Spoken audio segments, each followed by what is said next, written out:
You ever land in a place that everyone calls beautiful and you just feel blank? That was me. First morning in Japan, everything around me was perfect. The kind of scenery people post with dreamy captions and music, but inside, I felt like a browser with too many tabs open, the kind of tired that sleep doesn't fix. I'd convinced myself this trip would reset everything, that if I flew far enough away, the noise in my head would stay behind, that somehow the version of me who stood under Tokyo's neon lights wouldn't be the same one who was glued to emails just days before.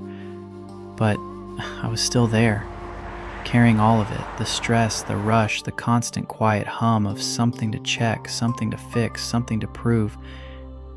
And maybe you felt that too, when you're surrounded by something stunning but your mind is still stuck in yesterday.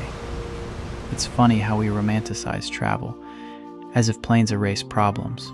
But what I've learned, and maybe what Japan started teaching me without saying a word, is that geography doesn't erase exhaustion. Stillness does. But I wasn't ready for that yet. I was still moving fast, still trying to capture things, take the perfect shots, feel something big. But Japan, it doesn't meet you with spectacle. It doesn't chase your attention. It just exists, calmly, as if it's saying, "Take your time. I'm not going anywhere." And I remember standing on a quiet street that first evening, the kind with soft light spilling from a vending machine and no one around, and realizing I was still waiting for something loud to make me feel like I had arrived. But nothing loud came. Peaceful, just the hum of stillness, the breath of a slow city. That's when it hit me. I wasn't just tired from work or life or burnout. I was tired from never stopping, from never being quiet long enough to notice anything. Japan didn't rush to wake me up. It just waited, patiently, for me to arrive. Not physically, but mentally. And I think that's the thing no one tells you about travel. You can go anywhere, but you still have to meet yourself there.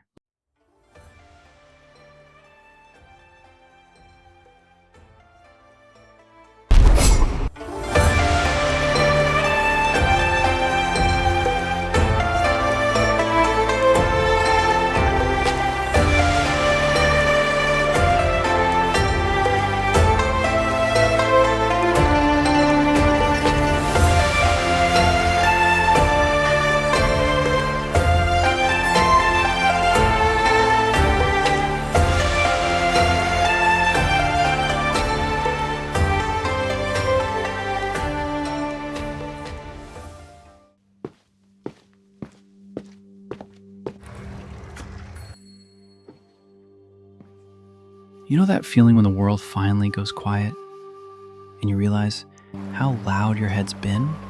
It didn't happen right away, but after a few days in Japan, something strange started to happen. I wasn't walking faster to fit more in. I wasn't checking how far the next spot was. I wasn't even thinking about what came after lunch. I was just looking. At first I thought I was sightseeing, but I wasn't. I was noticing. The way a single lantern swung slightly in the breeze outside a wooden shop, the quiet hiss of a train door closing, the way strangers gave you space, like everyone had silently agreed not to interrupt each other's peace. And suddenly, my mind, that used to race from one thing to the next, started to slow down too. And the weirdest part? Nothing told me to do it. There were no signs saying, "Slow down," no spiritual speech. Just a feeling that the city wasn't rushing me, that the place itself had no interest in pulling me forward. It just was. And maybe that's what presence really is. Not something you force, but something you allow, when the world around you finally stops pushing. Why do we only notice silence when we're finally surrounded by it? I didn't come to Japan looking for peace, but I kept finding it. In cracks, in corners, in pauses, like it had always been there, waiting for me to slow down long enough to hear it. We live in a world that teaches us to speed up, to optimize every moment, chase every high, fill every silence. But here, silence isn't empty, it's alive. And once I started noticing it, I couldn't stop. The funny thing is, I didn't have some huge realization, no breakthrough, just this quiet shift. like a background noise turning off. And when it did, I noticed what was left. The sound of my own thoughts, finally clear. The weight of my breath, finally steady. Japan didn't ask me to be still. It simply stopped moving for me, long enough for me to realize how much I'd been running.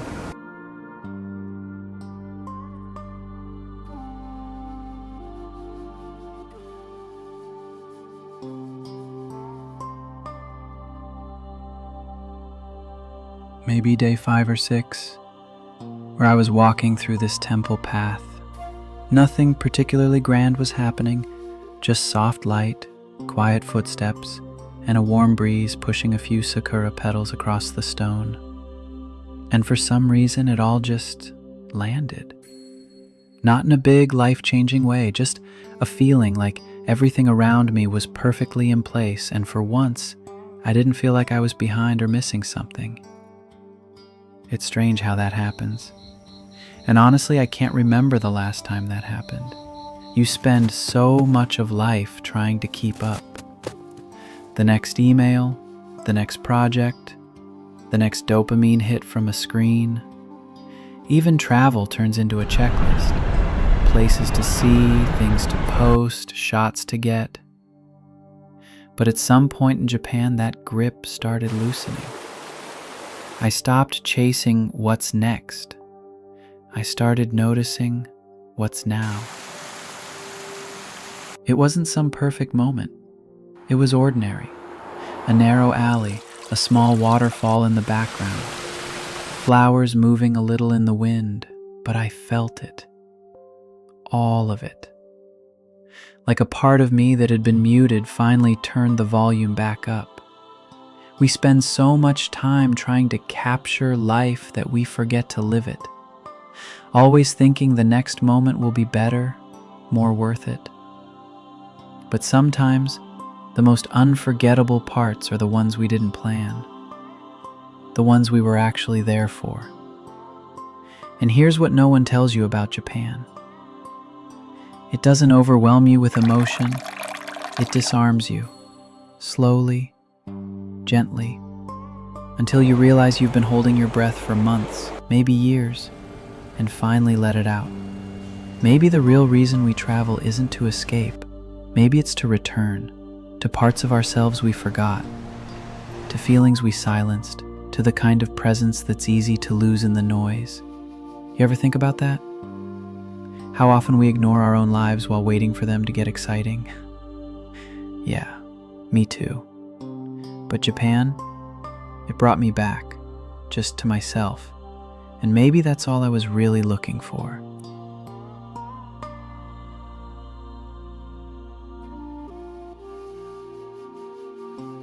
You don't always realize a place changed you while you're still in it. Sometimes it takes days or weeks, or just a quiet moment when you're back home, making coffee, standing in line, doing nothing special, and suddenly something feels different. You're slower, calmer, a little more aware of things you used to miss. And that's when it hits you. Japan didn't overwhelm you. It rearranged you, quietly, patiently. And if I'm being honest, I didn't get here by accident. I spent most of my 20s not traveling at all, saving, working, saying maybe later every time my heart said go. I watched the world through screens and told myself I'd see it for real someday, when it made sense, when I had the time, when I earned it. This trip, it didn't come from privilege. It came from patience, from waiting, from choosing rent over plane tickets, spreadsheets over sunsets. And now I'm here. Not chasing luxury, just learning how to be alive again. So no, this isn't about burnout disguised as wanderlust. This is what happens when you finally give yourself permission to slow down, not because you're running away from something, but because you're ready to feel it all again.